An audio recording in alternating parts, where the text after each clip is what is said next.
and welcome to the Docs Huddle, your gateway to an in-depth connection between sports medicine and the latest events in sports, fantasy, and betting. Today's show is brought to you by the Health and Wellness Depot. Unlock the power of well-being. I'm Dr. Mikey B. With me, as always, Dr. MJB, the legend, and CJ, the sports enthusiast. Gentlemen, welcome back. How are we doing?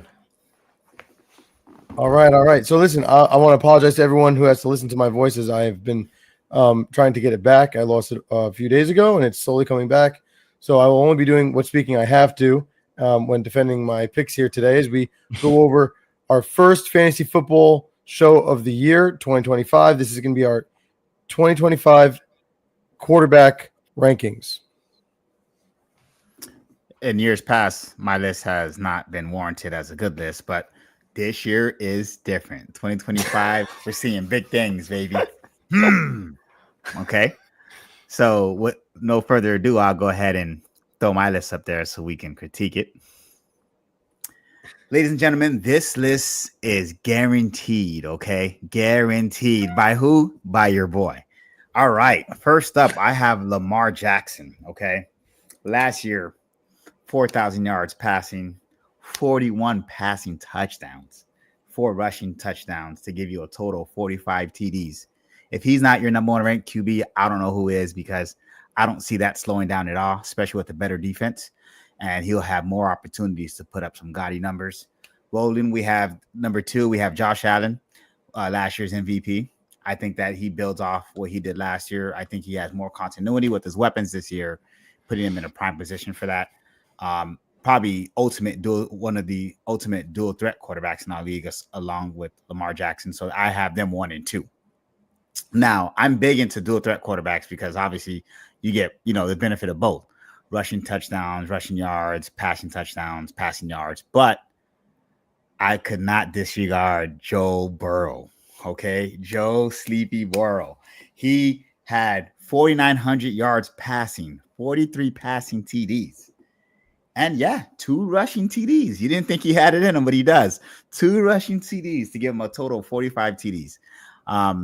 I think that he's just peaking. I think it's going to continue to excel forward. He has same weapons, so I can't see why that would be a drop-off. Have some things to figure out on defense, but that's not going to have any effect on Joe Burrow. Number 4, I have Jalen Hurts. As long as the Eagles will always implement the tush push, say what you want about his passing TDs. He only had 18 last year, but he's going to be guaranteed to get you double-digit rushing TDs. Hoping Saquon stays healthy, but if he doesn't, that just means more opportunities for Jalen Hurts in the red zone. So I have him as my number 4 QB. Jared Goff, he's not my favorite personally, but I can't disregard the numbers. I can't be disrespectful. He threw for 4,600 yards last year, 37 passing TDs. He's thrown for 30-plus passing TDs his last 2 years, so I can't imagine that there'll be a fall-off there. Then I have Bo Nix. I think after the 5 that I mentioned, Bo Nix is very intriguing. Baker had a solid season, and I think he will continue to have one, but I think Bo Nix' dual threat ability has me intrigued. Last year, he passed for 3,700 yards, had 29 passing TDs, 4 rushing TDs. So that's a total of 33 TDs. So you're confident in Bo Nix not having a slump at all going into next season? I'm confident in Sean Payton. I think he's a QB guru. I think he'll find a way. I'm a big Sean Payton fan, but I'm worried about a slump, like the sophomore slump. And I do think that having him in front of Baker Mayfield and Jaden Daniels is crazy. But go ahead. But you can say the sophomore slump for Jaden Daniels too. You can, but look at Jaden Daniels last season versus Bo Nix. I think Bo Nix size. Oh, go ahead, Mike. No, I was just gonna say, to be fair, Bo Nix didn't get the recognition he deserved last year because his numbers were actually his numbers were off from Jaden Daniels. So I think if he is a 6th ranked quarterback when it's all said and done this year, I wouldn't be surprised. Yeah, but Mike, in terms of total TDs, Bo Nix had a better rookie season. There you go. Jaden Daniels just had more passing yards, so it seemed that way. And obviously, his team went and did what they did. But don't discount, Bo Nix. I just think that he's in a good system, and That's I fair. think that he's bigger, and I think it allows him more opportunities to potentially get some rushing TDs in there, where I don't see that as much for Jaden Daniels. That small frame, you're not, unless he's scrambling from like Daniels to get 20 or rushing 30. TDs. He was a big rusher though. Yeah, he had 6. I personally, with his frame, I'm not trying to get him to 6 rushing TDs again. If he gets that scrambling, cool, but I'm not like designing rushing plays for him to get TDs in the red zone. Not for a small frame quarterback like him. That's just me personally. Okay. So yeah, Bo Nix 4 rushing, Jaden Daniels 6.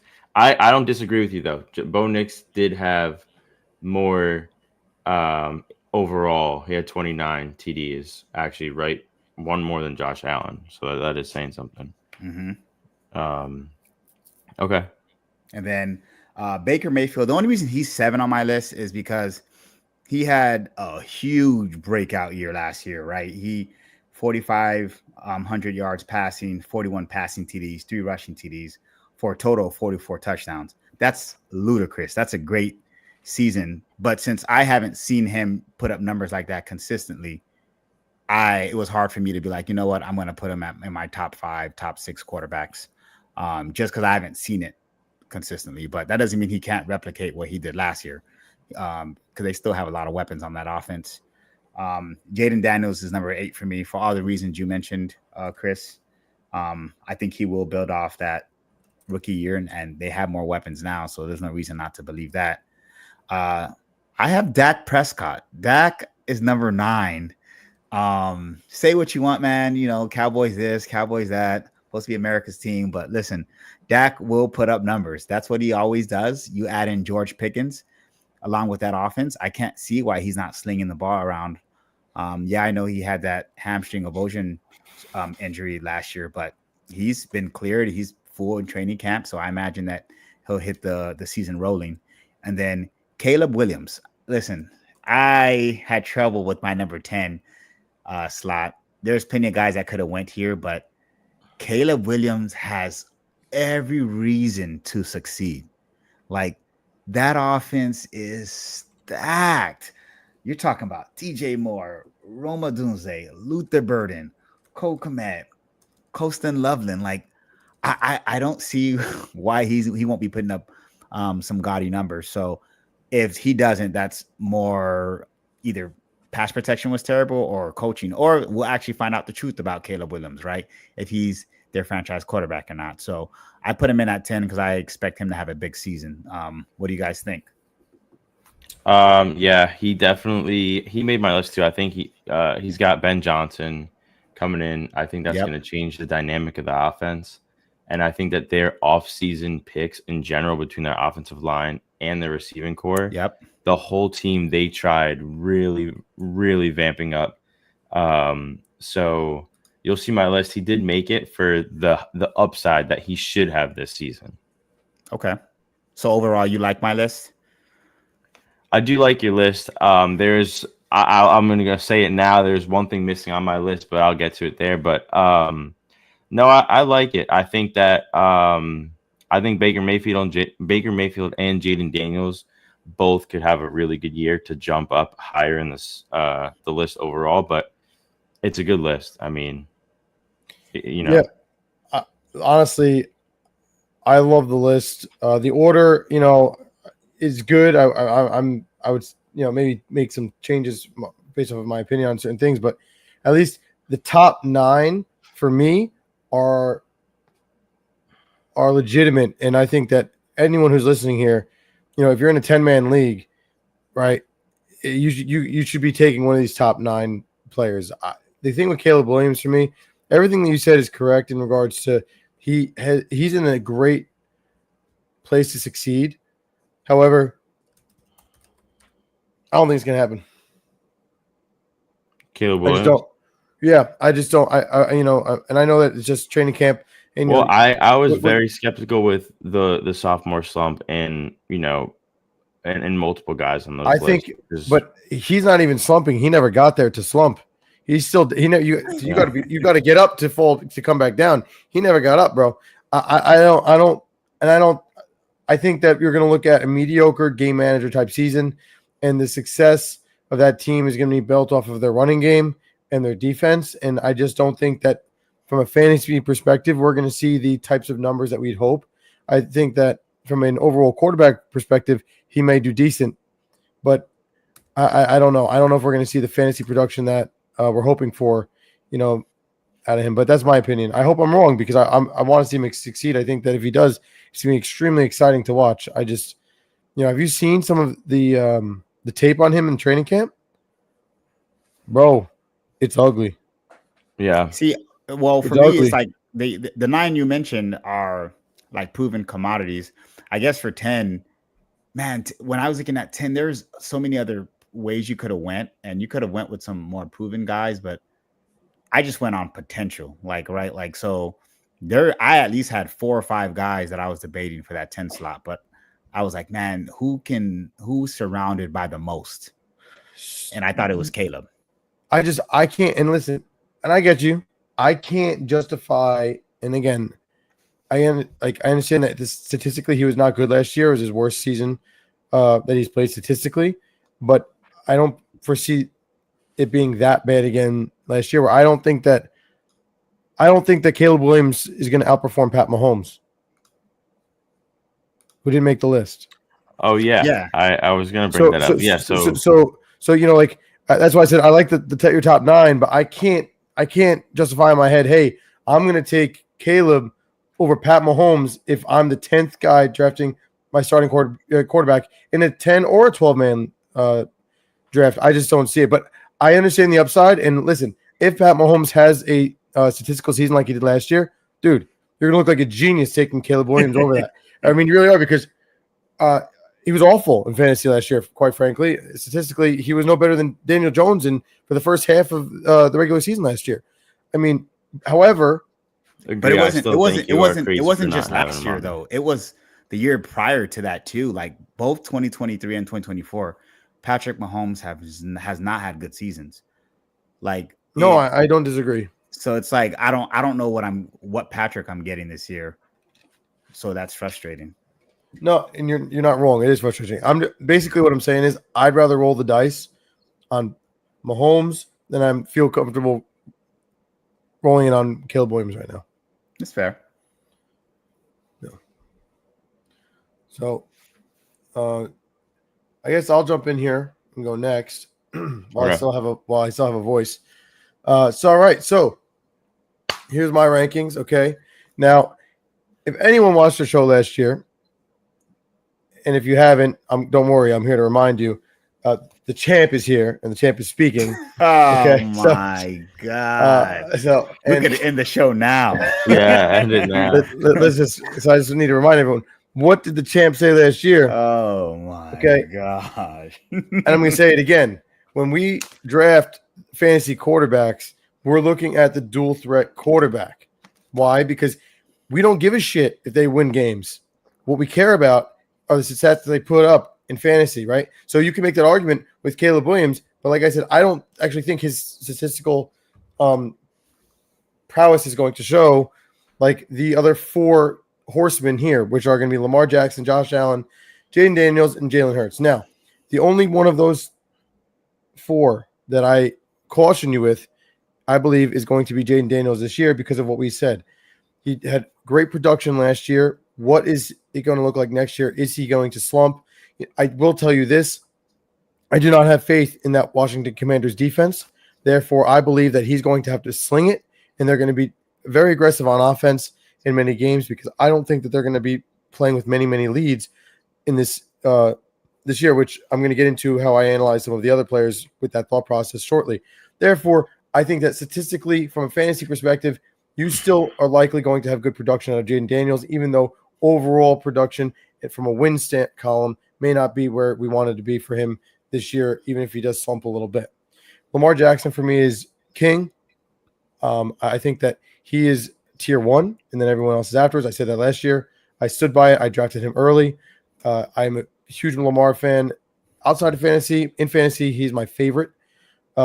Josh Allen, Jaden Daniels, Jalen Hurts, I think is my tier 2. Now, listen, everything that Dr. MJB mentioned about Joe Burrow, I am right there with you. And just like I mentioned Jaden Daniels, I believe in Joe Burrow in the sense that the Bengals probably have the worst defense in the NFL. And their best player is still holding out. So what does that tell us? That Joe Burrow, once again, is going to need to throw for 400 yards in a game and 4 touchdowns and still lose. Okay? Because that's what the poor guy did last year. Now, statistically, what he did last year, it's very, very difficult to do 2 years in a row. So with that being said, and being that he doesn't provide that same level of dual threat with his rushing capability as the 4 horsemen that I mentioned above him, that's where he goes 5. Now, if you're in a draft, Lamar's gone, Josh Allen's gone, Jalen Hurts is gone, and you're too nervous about Jaden Daniels, but you feel better about Joe Burrow, go for it. I'm okay with that. Next, I have Baker Mayfield. We all know how we feel about my boy Baker. Oh, yeah, we know. Big Baker fan. Listen, I think that 6 is a great spot for him. I stand firmly on everything I said leading up to this. I think if I put him any higher, that would just be complete bias for the player, not for the stats. Agreed. Okay. But I think that right here is a good spot for Baker. I think that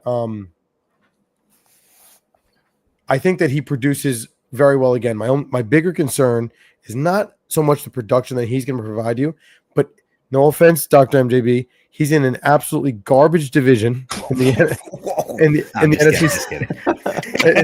It's just terrible in the NFC South. They're my favorite to win the division, and I think that they're going to be playing. I think that they're going to be playing with a lot of leads, and when you're playing with a lot of leads, you have to run the football, and that might take sometimes the ball out of his hands in games where we would see greater production from him. Now they're up ahead, they're going to be running the ball. We might not see that same production, but aside from that, I think that he's a great pick. Listen, Baker Mayfield always has production. Yes. I stand with that. Baker Mayfield always has production. With the Mike Evans, and it's just, even if they have a bad game, he usually puts up numbers. So to your point, I do like him high in the list. Yeah, I appreciate that. I stand firmly behind it. Now, after my top 6, right, I did a 12-man list for our 12-man leaguers out there. It gets interesting. Now, I put Pat Mahomes at number 7 because of everything that I'm reading about how he's doing in training camp. I'm not there. I can't witness it. I'm not in Kansas City. So I try to Google some stuff and research what I could on the different quarterbacks going on throughout the league. And they're talking like this guy's going to have another statistical phenomenon type of season. If you're not comfortable with taking the Pat Mahomes here at 7, I respect it. I completely understand your argument. We move on. And then it was a tie for me between 8 and 9, Jared Goff and Bo Nix. I loved everything that MJB said about Bo Nix and his production. I think number 9 is the floor for Bo Nix. I really do believe that he's going to have a phenomenal fantasy season. So if you're taking Bo Nix at 6, okay, I think it's a little high, but if you want to take him at 7, I am all for it. I think that that's a good landing spot for him. Jared Goff, we know what he can do and what he can produce.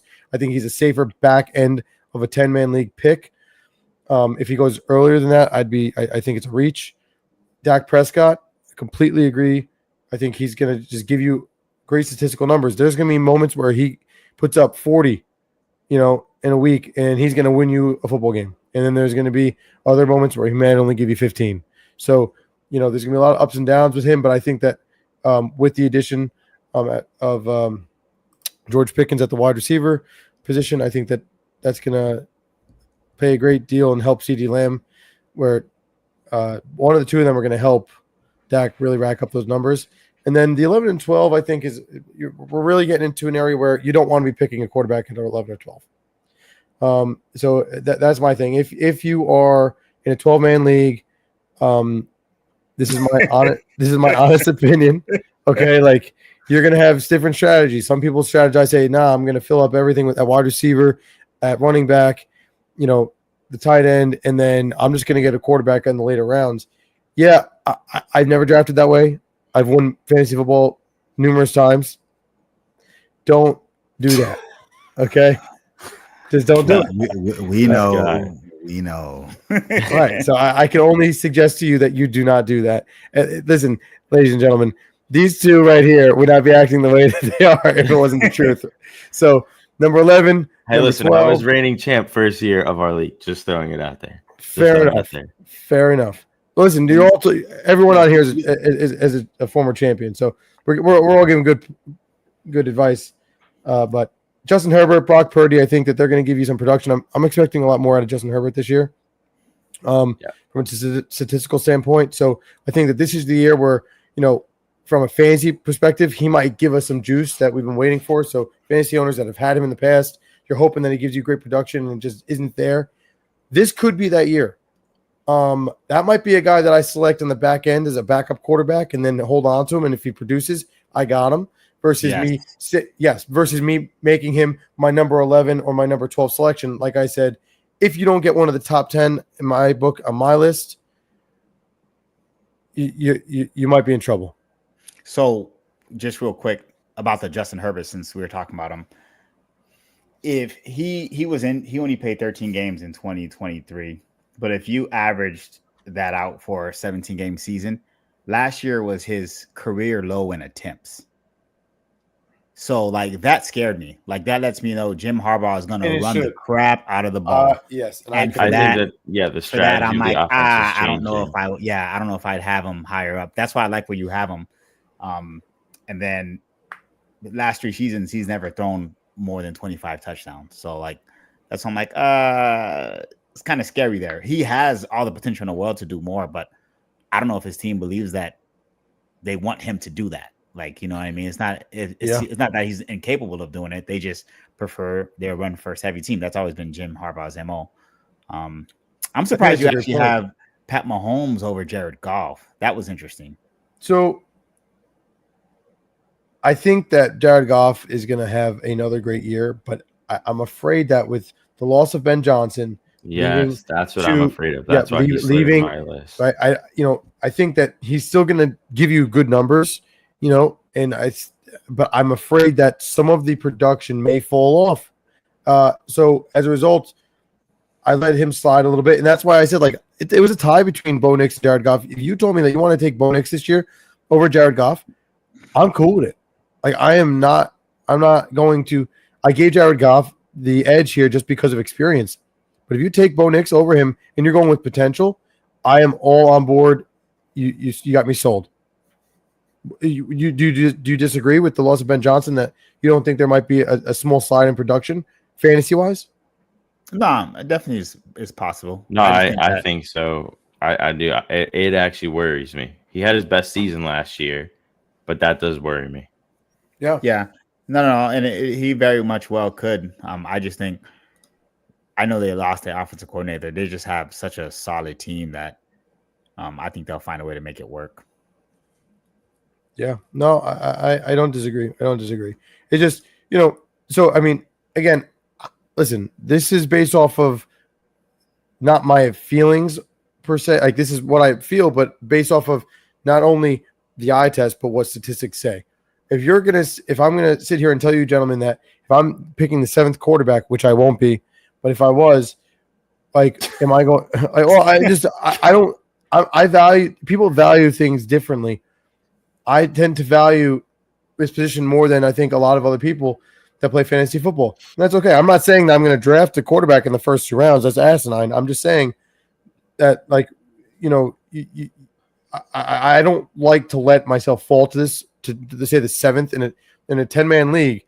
I don't want to be picking my quarterback 7th. I'd like to try to avoid that if I could. And, if you told me that, yeah, you're still not comfortable with taking Pat Mahomes there and you want to take the Jared Goff or Bo Nix, I'm not going to stop you. I just know that based on the stats and what people are projecting, that could be a safe pick. Yeah. Fair. Otherwise, I like your 12. Yeah. No, appreciate it. All right. So for the list that's going to get all the heat, full disclaimer, I will say you guys did convince me. I would be putting Bo Nix, sliding in him at 8 and sliding everyone down in my list. You guys did convince me. But from the top. Wow. So he didn't even make the top 12 at first. I'm very worried on the sophomore slump with all of them in general. But for let me go from the top. Yeah. We all agree with Lamar, Josh Allen. And then here I put Jalen Hurts up. Some of you guys had Jaden Daniels, but again, I'm still worried about the sophomore slump with him. And to your credit with Joe Burrow, I think that he had an unbelievable year last year. I think it's going to be hard to do the same thing, but I can't expect him to have a big drop off either. I think Joe Burrow came off the injury, and he could be that much better and still productive going into this season. So number 5, going with Jaden Daniels. You guys are just giving me some heat right now.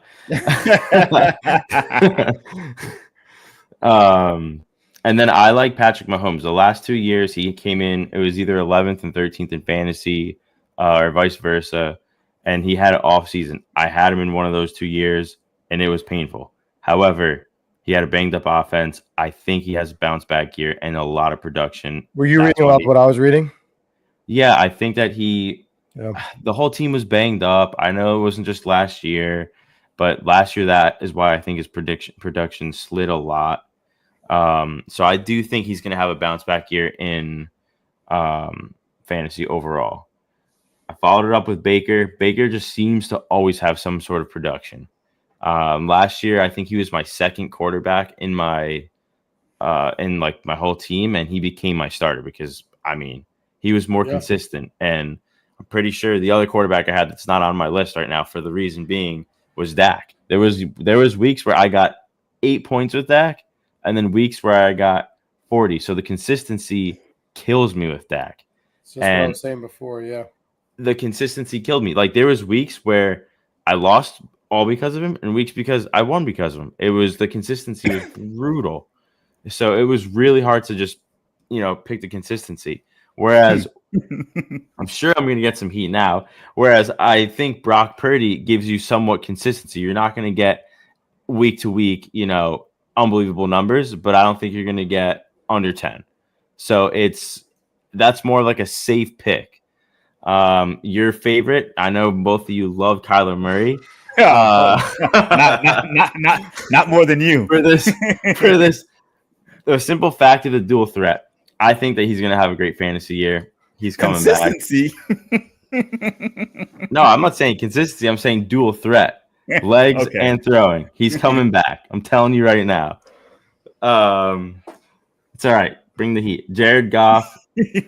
I'm worried about the Ben Johnson leaving the Lions offense. I do love the Lions, but that does worry me with his production and him keeping it up. A lot of this is based on potential, which is also why Caleb Williams stayed at 12. I think that Justin Herbert jumps Caleb Williams, and like you said, I want to see him actually perform. But this team around him, if he doesn't improve this year, when is he going to do it? Because the team around him is unbelievable. Offensive line, receivers included. His team with the offensive mindset of Ben Johnson. I want to see him do something good this year. Let's hear it. So it's not a bad list, honestly. It's not. I'm not a huge fan of the Brock Purdy move, just because I think, or Kyler. I think. Oh, I was going to get to him, but I'll start with Brock, so I keep it in order. Brock Purdy's more of a conservative. You know what you're going to get. You're not going to get anything amazing. I think you're going to get some numbers, but I just feel like the Deebo loss was a huge loss. I honestly think we've seen the best from Brock that we're gonna see. We're looking at a Brandon Ayuk coming off injury and Ricky Pearsall as their two weapons other than Kittle. Let me ask you this. And that offensive line is not the same other than Trent Williams. Let me ask you this. If Brock Purdy's loss of Deebo Samuel is so significant, why isn't that affecting your pick and moving Jaden Daniels up? So I think it's more about because do you think Deebo is going to be a huge impact for Washington to give Jaden Daniels a higher fantasy rating? Dude, we don't even know what's going to happen with Terry McLaurin right now. So Deebo coming there, it could help Jaden Daniels, but I don't know. He might be the number one because we don't even know what's going to help with Scary Terry. So it's hard to say. Based on things that I've seen from this offseason, Deebo's never trained harder than he is this offseason. So I have every reason to think that he's going to be a a valuable asset to the Commanders and a huge loss for the 49ers. Not even not even just strictly looking at production, but I think there's certain guys that when you remove them from the locker room or from the team, they have that kind of impact. And I think Debo meant a lot to that locker room. So I just don't know if it's the same impact. Because now you're asking Ayuk to be a number one, and I just never saw him as that. Not at all. Not So at all. And if he can't win at the number one spot, the entire offense is going backwards. Because now you have trouble because now you're expecting Pearsall to take a huge step forward. You're asking Brock Purdy to honestly not be a game manager anymore at that point. He's going to have to be a game changer. Since they're like talking about that game manager. And you guys see what I did there? Okay. But yeah, so yeah, that's my hesitation for Brock Purdy. Now, Kyler Murray, as a 9, as a 10, that is crazy. Before we move on to the Kyler Murray, because I'm really looking forward to this. I just want to make one more point on the Brock Purdy thing. November 2nd. You know how we discussed how the Giants have the worst record, or they're the most difficult schedule, so they're gonna have the worst record. And I'm like, I don't know. Like, I think they'll probably squeak out 5 wins. The over under on them, I think, is 5.5. I go the under, but I give them 5. How did they get there? They got to win 5 games somewhere. One of them very well might be against the 49ers. I don't think that the 49ers are going to be as good as people are. They were not good last year. I think they're going to be a decent team this year, but I don't think that they're going to be as good as we think for the reasons we mentioned. I could be wrong, but yeah, so I don't think that Brock Purdy's overall production is going to be there. And when you're saying consistency, you might be right, but that might be consistently not good, like consistently like 12. Oh my God. Consistent, I'm not going to draft a consistent 12-point quarterback, but that's just my take. Okay, now I got to hear Kyler. Okay, so Kyler Murray, 2022, 14 passing touchdowns. 2023, 10 passing touchdowns. 2024, 21 passing touchdowns. What there are you seeing that I'm not seeing that he's gonna Marvin Harrison Jr. not a good year. I think coming into his sophomore year has a much better year. Trey McBride injured, coming back going to be a lot more productive. I think that's all going to play into a factor for Kyler Murray to be a lot more productive in fantasy. Okay. That's fair. Listen, that's fair. I can't argue that. Yeah. Listen, every year we do our fantasy draft. I watch you draft, and I'm like, there's no way this guy's gonna. There's no way, and you end up top 3, and I'm like, well, I'll be damned. So who am I? I'm just saying that this list is not right because apparently you know what the hell you're doing. So my apologies, friend. The team isn't always pretty, but I do get up there, top 3, top 5 usually, at least minimum. Yeah, I mean, my thing is like, I would if you want to like, I feel like your Kyler Murray, your Brock Purdy, obviously because it's what I said with my list. I had Brock and Justin in 11 and 12. Like, I feel like those Brock Purdy, Kyler Murray, Justin Herbert, Caleb Williams, those are more of your like 11, 12 beyond type quarterbacks. I just don't see, like you said, you'd move Bo Nix up in there. So yeah, I could see Jared Goff taking the whole thing with the 8, 9, 10, even 11. It's such a hit or miss. And my biggest problem with the Jared Goff is I think he should be higher. I'm worried about the Ben Johnson slide off. I'm worried about that. So basically what I'm getting out of this is exactly what I said before. Do not pick don't be in the bottom 6 quarterbacks being drafted. Like, I think after 7, it's up in the sky. I think you're gonna get production from Baker Mayfield, and after that, it's a hit or miss. Yeah, maybe, yeah. I mean, you could argue Patrick Mahomes because the last 2 seasons he didn't have a good year. Yeah, I was gonna say. I mean, you have Pat Mahomes 1 pick higher than me. I feel better about Baker than I do Pat Mahomes. I think that's why I mentioned the top 6. You want to be in the top 6 of your draft. I just can't imagine Patrick Mahomes having a 3rd consecutive bad fantasy year. I just don't think it's going to happen. No, and most people aren't. But I will say I don't think it's going to be as productive as the other 5 or 6. So even so, But yeah, no, I mean, that's my only thing. I think for all of us, all of our groups, like wouldn't you feel a lot more stronger picking those top 6? And I mean, it's obviously like, oh, obviously, Mike, they're the better players. That's why Yeah, they're I mean, Mike it Tyler. is obvious. I feel like the for me. tier, but I just mean I feel like the tier drop off. Well, yeah, after substantial. after 5, it goes into tier 2 for me. I mean, sure, if you want to put Lamar Jackson, I would put Josh Allen in tier 1 with him, sure. But overall, after 5, there's a significant drop off. So I have a question. I have a statement and a question. Mike, I'm surprised you didn't have your man crush, Mr. Yeah, Stafford. where was on Matthew your list. Stafford on your That's list? surprising. 12 quarterbacks and no Stafford is crazy. That is crazy. Hey, listen, I picked my boy Matthew Stafford because he wins games. Okay, so when we talk about best quarterbacks, he knows how to win a football game. We're talking about the fantasy side of things. Listen, I think Matthew Stafford, you can say that he would go into. I'll pull up my list again to answer your question, just as a reference. I think that it's not a problem. Like I would put him at the 11 or 12 too. Like I don't think that Justin Herbert or Brock Purdy are going to be that substantially better than Matthew Stafford. He's still got Puka. He still has he now has Devontae Adams, who we don't really know the Devontae Adams we're going to get, right? Like the Devontae Adams of 4 years ago, even when he was no longer on the Packers, but he was still putting up great fantasy points on the Raiders. Yeah. Like his last season on the Raiders and then his entire time with the Jets has just been subpar, especially from a fantasy perspective. So, I mean, that worries me. I think that, they're just okay at the tight end position. So I think that he elevates the men around him to play better and be better.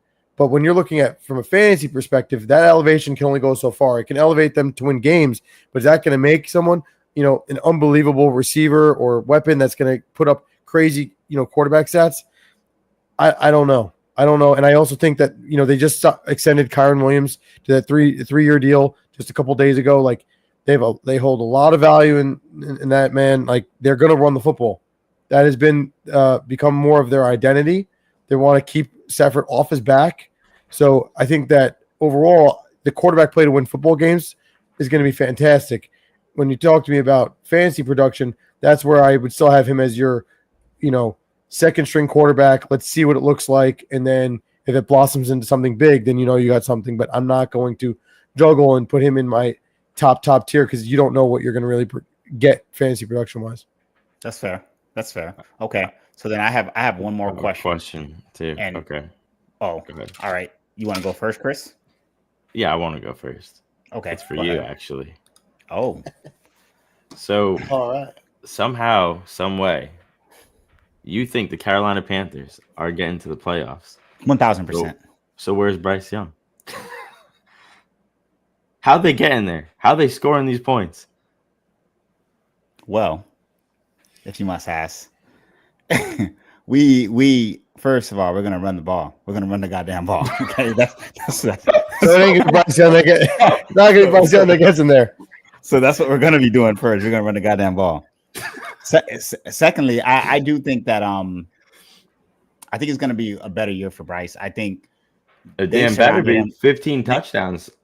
Lowest last year than everybody. I don't need you. I don't need you making up his numbers. Okay?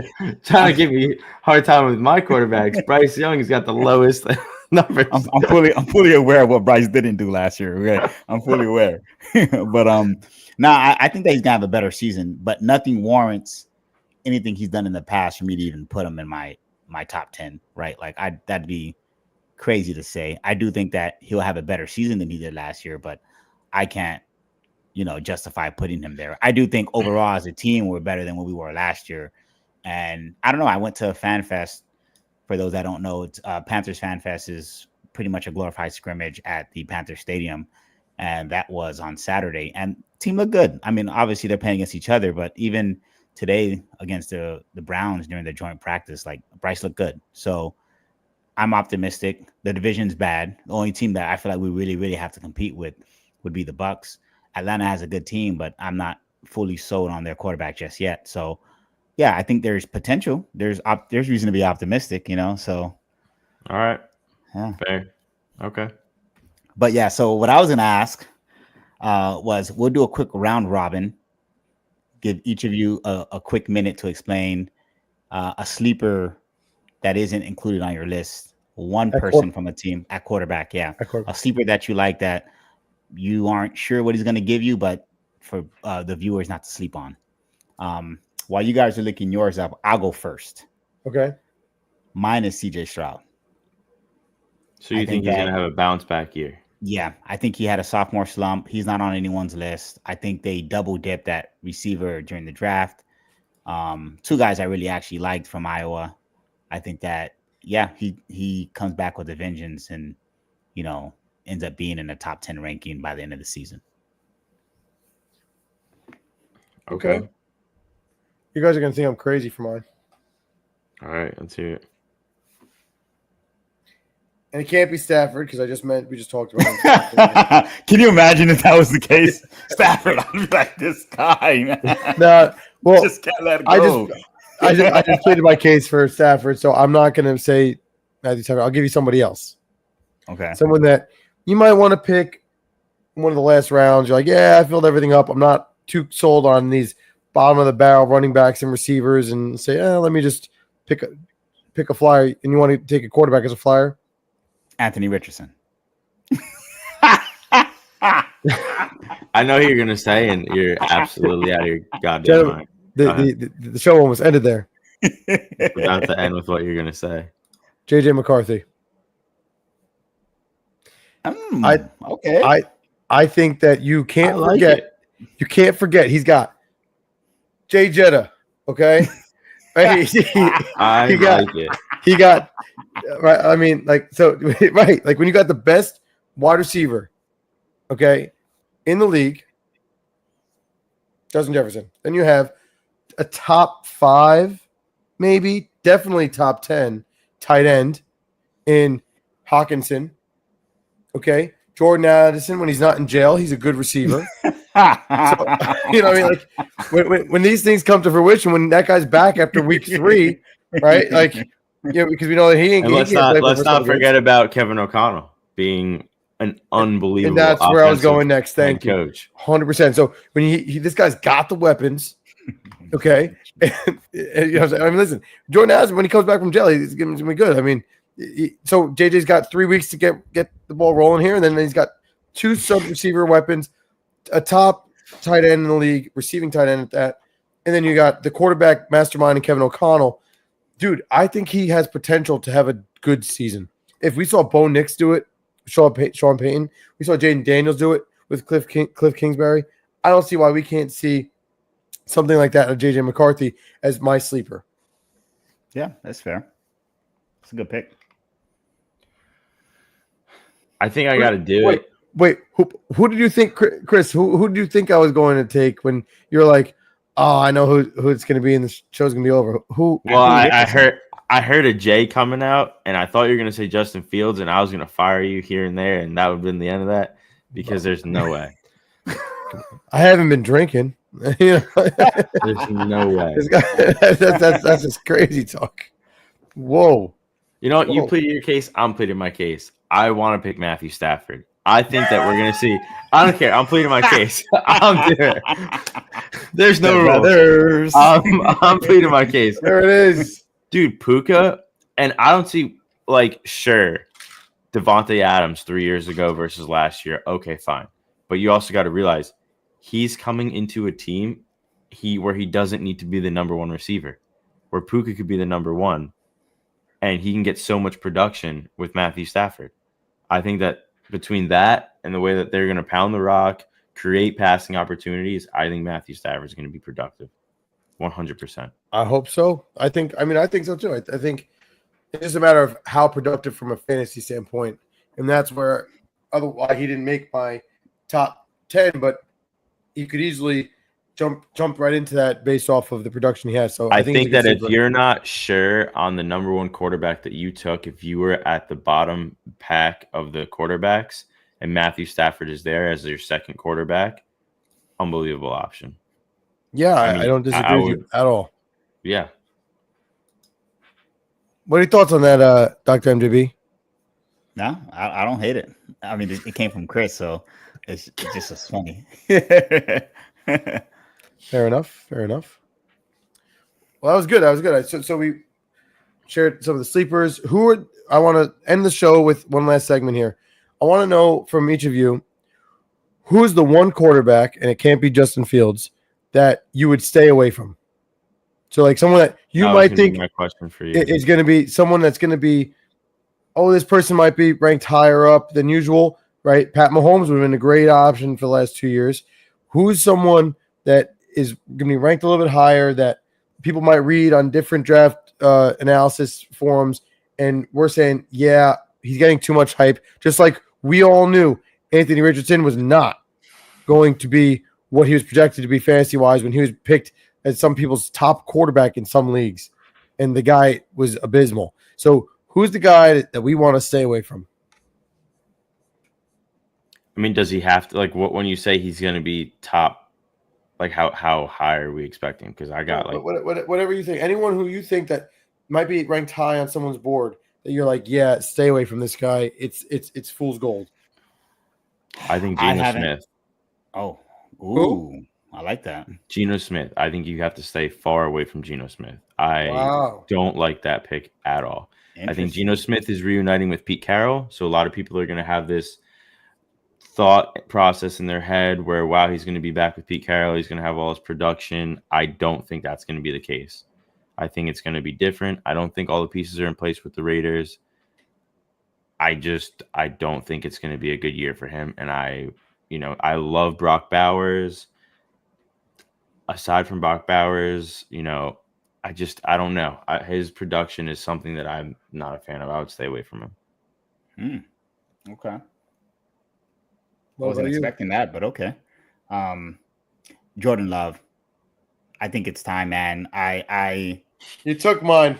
You I've can't been- say it. I- Oh my I've been- God, you're letting Mike breathe. Listen, I've been riding with this guy for so long. It's time to let go. It's time to let go, man. It's time. Every year, I'm like, oh, this has to be the year, and then the next year, oh no, this has to be the year.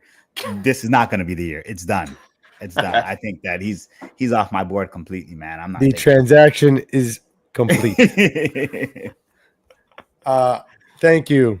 I'm not even going to give another one because that was hands down my number one, Jordan Love. This guy's always ranked higher than I feel like he should be. Just stay away. Ladies and gentlemen, stay away. Just don't do it. You know what? If he does great, cool. You saved yourself anyway because you got somebody better. Don't do it. That's all I got to say. I mean, so Enough said. now you're only saying that from a fantasy perspective? Or are you saying that like you don't think that they're going to get the job done in Green Bay? Oh, he's in man, thought. I don't think he's gonna get the job done, man. I'm starting to slip away from him. He's disappointed me, man. He's disappointed me. Every time I'm like, yeah, I'm gonna ride with Jordan Love because I just think his attributes, he has so much. Like he has the arm strength, he has the dual threat ability. It's not meshing together. I don't know if that's coaching. I don't know if that's just him. 25 passing touchdowns last year. That's 2 more than Justin Herbert, with both of you having him on your list. But what year is this? What year is this for Jordan Love? 2024. No. No, How no, many no. years has he been in the league? Oh. Enough. I think it's like 5. 4. 4. So it's like in 4 years, I should see something, man. Like, I don't know. I think he threw over. Did he throw over 30 touchdowns one time or something like that? Like There's some games where he looks like he might be the guy, and then there's many others where he just doesn't. Yeah, And it's not consistent. no, it's not. In And for me, 2023, he threw 32. Yeah. Listen, we'll see, but and I need to see it to believe it. With him, both from a football standpoint, from a fantasy standpoint.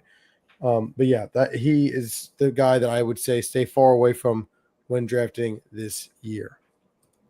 So, with that being said, we want to thank everyone for joining us this evening for this year's fantasy football quarterback rankings. We want to tell everyone to stay tuned for next week. We'll be having more fantasy rankings coming your way.